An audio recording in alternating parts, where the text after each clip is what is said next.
देश में अब कभी नहीं होगा पावर युग का पर्दापण। सांप्रदायिक ताकतों के साथ ममता सरकार का भी होगा अंत। झांसी उत्तर प्रदेश के उप मुख्यमंत्री केशव प्रसाद मौर्य ने आज झांसी पहुंचने पर कहा कि देश में बाबर युग का अंत 6 दिसंबर 1992 को हो गया था और अब बाबर युग देश में दोबारा कभी नहीं आ सकता। यह बात उन्होंने पश्चिम बंगाल में बाबरी मस्जिद के शिलान्यास होने के बाद कही।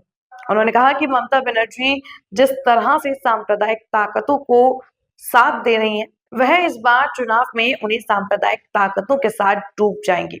पश्चिम बंगाल में भारतीय जनता पार्टी अपने एक नए युग की शुरुआत करेगी।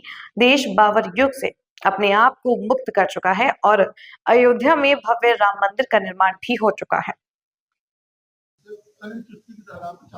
देखिए, श्री अखिलेश यादव जी जब से बिहार चुनाव हार करके आए, उनका मानसिक संतुलन बिगड़ा हुआ है।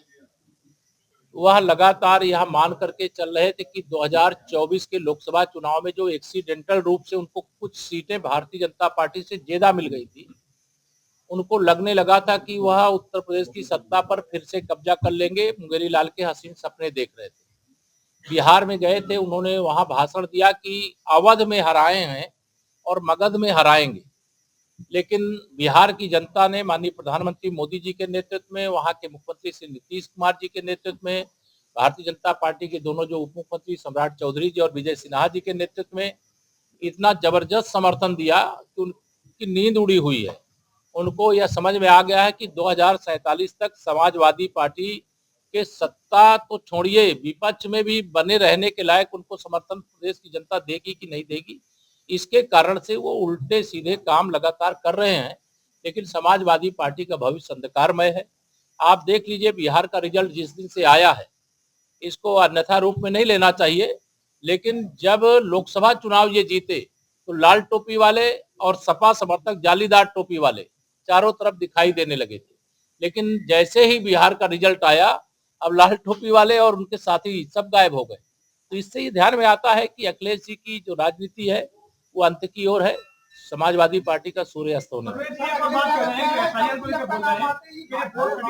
एक एक व्यक्ति सवाल कर लो यार।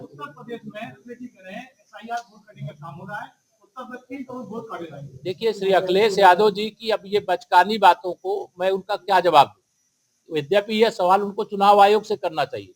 SIR की प्रक्रिया अभी तो फार्म केवल ये जमा किया जा रहा है, कौन मतदाता है, कौन नहीं है, कौन जीवित है, कौन मृतक हो गया है, कौन जहां रहता था वहां रह रहा है, कौन वहां छोड़ करके चला गया है।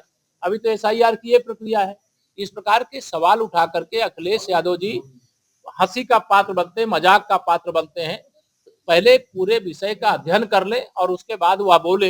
हम तो चुनाव आयोग के मतदाता सूची के शुद्धिकरण के अभियान का स्वागत करते हैं और पूरी ताकत से उस पर लगे हुए।